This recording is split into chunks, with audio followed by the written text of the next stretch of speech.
ሰላም ጤና ስጥልን ውድ ሪፖርተር ተከታታዮች የሰዓቱን ዜናዎች ቀጥዬ ያሰማችኋለሁ። ለዋማታ ክልቲ ነኝ። በቅድሚያም አርዕስተ ዜና። የጥላቻ ንግግር የሚያደርጉ ግለሰቦች አስተማሪ ቅጣት እንዲቀጡ የኢትዮጵያ እስልምና ጉዳዮች ጠቅላይ ምክር ቤት አሳስቧል። በኢትዮጵያ የወንዶች ቁጥር እየቀነሰ መምጣቱን ሪፖርት አመላክቷል። የጸጥታ ኃይሉ ለአንድ ቡድን መወገኑን እንዲያቆም ተቃዋሚ ፓርቲዎች ጠይቀዋል። ሌሎችንም ይዘናል። አብራችሁን ቆዩ። ሃይማኖትን የሚነኩ የጥላቻ ንግግር የሚያደርጉ ግለሰቦች አስተማሪ ቅጣት እንዲቀጡ ሲል የእስልምና ጉዳዮች ጠቅላይ ምክር ቤት አሳስቧል።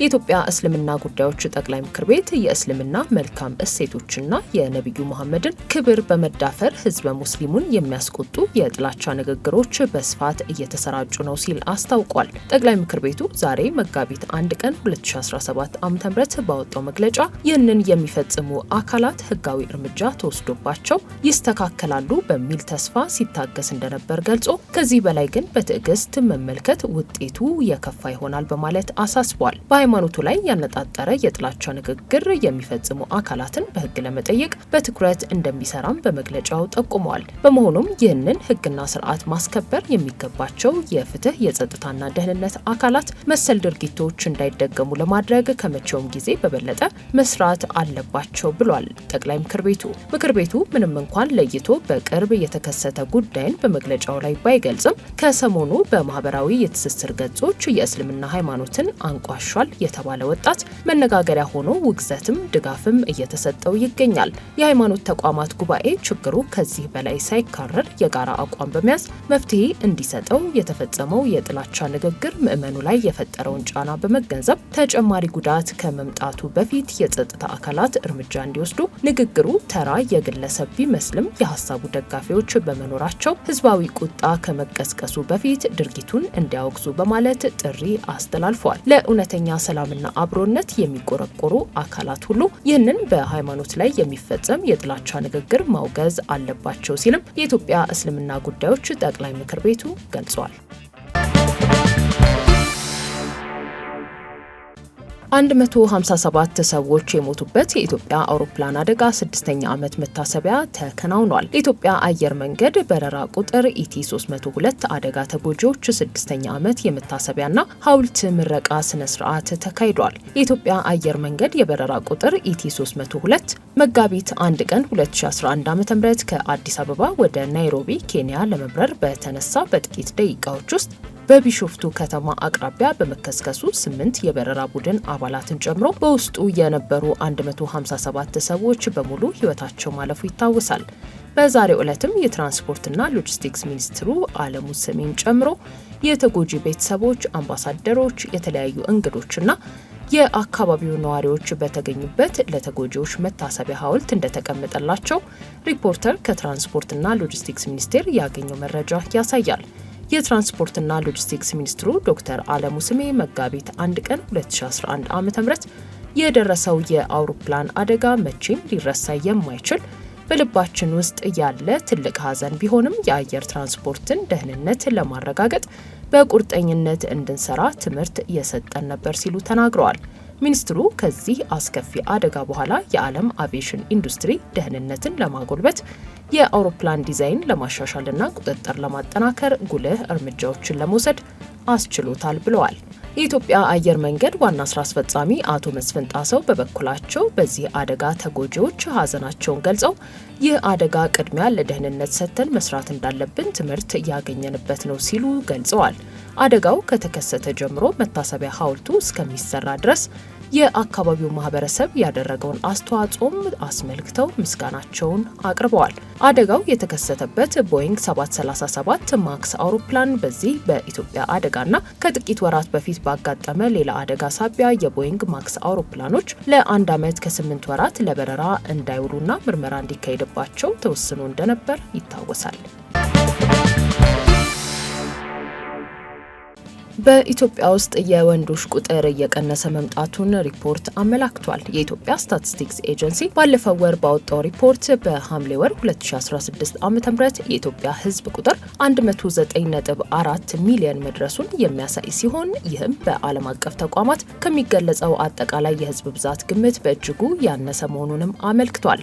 ጠቅላይ ሚኒስትር አብይ አህመድን ጨምሮ የኢትዮጵያ ባለስልጣናት የእነዚህን ዓለም አቀፍ ተቋማት የህዝብ ቁጥር ግምት የሚጠቀሙ ሲሆን ለአብነትም የተባበሩት መንግስታት ድርጅት የስነ ህዝብ ፈንድ ግምቱን 130 ሚሊዮን ሲያደርግ የሲአይኤ ዓለም አቀፍ መዝገብ ደግሞ 118.5 ሚሊዮን እንደሚሆን ይገምታሉ። አንዳንድ ምንጮችም የኢትዮጵያን የህዝብ ቁጥር 135.5 ሚሊዮን በላይ ሊሆን እንደሚችል ግምታቸውን አስቀምጠዋል። ከዚሁ ጋር በተያያዘ ለመጨረሻ ጊዜ የህዝብና ቤት ቆጠራ በተካሄደበት 1999 ዓ.ም አጠቃላይ የህዝብ ብዛት ቁጥር 73.7 ሚሊዮን ሲሆን በወቅቱም የወንዶች ቁጥር ከሴቶች የ700 ሺህ ብልጫ እንደነበረው ተገልጿል። በአሁኑ ወቅት በተሰነደው ቁጥራዊ መረጃ መሰረት ግን የወንዶች ቁጥር አሽቆልቁሎ ከሴቶች አሃዝ አንጻር የ250 ሺህ ብልጫ እንዳለው ተመላክቷል። ዓለም አቀፍ ድርጅቶች የኢትዮጵያ ህዝብ ቁጥር ከ120 ሚሊዮን በላይ እንደሚሉ እናውቃለን። አንዳንዶች 123፣ ሌሎች ደግሞ 129 ሚሊዮን ብለው ግምታቸውን ያስቀምጣሉ። ይህን መረጃ ግን ከየት እንዳገኙት ግልጽ አይደለም። የዚህ መረጃ ብቸኛ ምንጭ መሆን ያለበት አገልግሎቱ ብቻ ነው ሲሉ የተቋሙ አንድ ኃላፊ ለሪፖርተር ተናግረዋል። አንድ ስማቸው እንዳይገለጽ የጠየቁ የዘርፉ ባለሙያም የአገልግሎቱን መረጃ የሚያምኑት ከፍተኛ የሀገሪቱ ባለስልጣናትም ጭምር የኢትዮጵያ ህዝብ ቁጥር ከ120 ሚሊዮን በላይ እንደሆነ በተለያዩ መገናኛ ብዙሃን ቀርበው እንደሚገልጹ ጠቅሰው ተገቢ ያለመሆኑን ተናግረዋል። ማንኛውም ሰው የህዝብ ብዛትን በሚመለከት የተቋሙን መረጃ መካድ እንደማይችል በመጥቀስ አገልግሎት ተቋሙ ይህንን የማይተገብሩ ባለስልጣናትን የመክሰስ መብት እንዳለውም አስረድተዋል። ማንም ሰው ያልተገባ መረጃን ማሰራጨት አይችልም፣ ጠቅላይ ሚኒስትሩም ቢሆን ሲሉ አክለዋል። ይህ በእንዲህ እንዳለ የኦሮሚያ ክልል ህዝብ ቁጥር በ18 ዓመታት ውስጥ ከ27 ወደ 42 ሚሊዮን ከፍ ያለ ሲሆን ይህም በ55.5 በመቶ እድገት አሳይቷል ተብሏል። በአማራ ክልል ከ17 ወደ 23.5 ሚሊዮን ከፍ ሲል በትግራይ ክልል አወዛጋቢዎቹን የሁመራ፣ ወልቃይት ጸገዴና አላማጣ አካባቢዎች በማካተት ባለፉት 18 ዓመታት ከ4.3 ወደ 5.9 ሚሊዮን ከፍ ማለቱ በሰነዱ ተመላክቷል። የጸጥታ ኃይሉ ለአንድ ቡድን መወገኑን እንዲያቆም ተቃዋሚ ፓርቲዎች ጠየቁ። በትግራይ ክልል የሚንቀሳቀሱት ባይቶና፣ ውናትና አረና ፓርቲዎች በጋራ በሰጡት መግለጫ የክልሉ የጸጥታ ኃይሎች ለአንድ ቡድን መወገናቸው ከፍተኛ አደጋ ያለው በመሆኑ ውግንናቸውን እንዲያቆሙ ጠይቀዋል።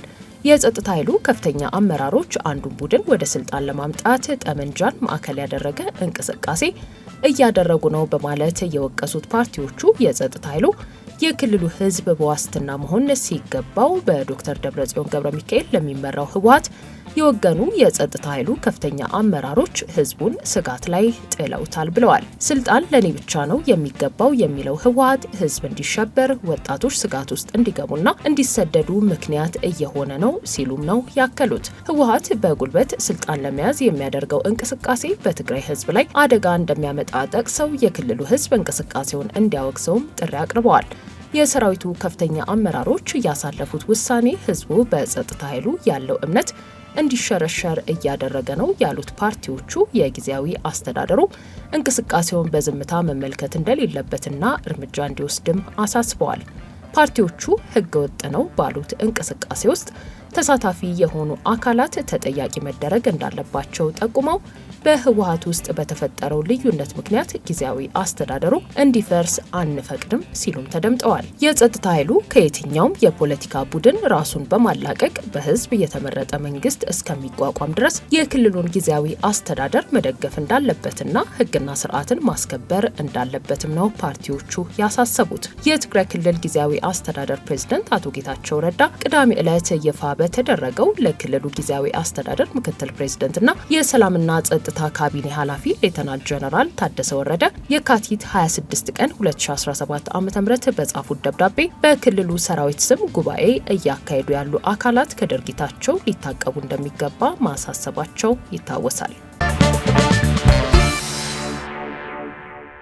አሜሪካ 83 በመቶ የሚሆነውን የዩኤስኤድ ፕሮግራም መሰረዟን አስታውቃለች። ከ6 ሳምንታት ግምገማ በኋላ አሜሪካ 83 በመቶ የሚሆነውን የዩኤስኤድ ፕሮግራም መሰረዟን የሀገሪቱ የውጭ ጉዳይ ሚኒስትር ማርኮ ሩቢዮ በኤክስ ገጻቸው አስታውቀዋል። በቢሊዮን ዶላር ወጪ ይደረግባቸው የነበሩ 5200 ውሎች ተቋርጧል ያሉት ሚኒስትሩ ለብሔራዊ ጥቅማችን ምንም የማያገለግሉ አንዳንዶቹ የሚጎዱም ጭምር ናቸው ሲሉ ነው የገለጹት። ቀሪ 18 በመቶ የሚሆኑት ፕሮግራሞች ማለትም ወደ 1000 ገደማ የሚሆኑት በስቴት ዲፓርትመንት በአግባቡ የተመሩ እንደሚቀጥሉም ጠቁመዋል።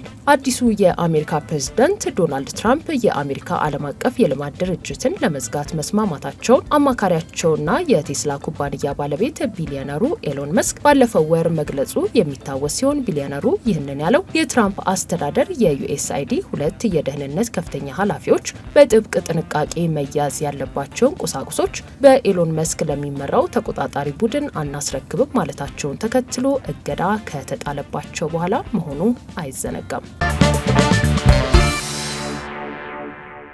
ውድ የሪፖርተር ተከታታዮች የሰዓቱ ዜናዎቻችን እነዚህ ነበሩ። ስላደመጣችሁን ከልብ እናመሰግናለን።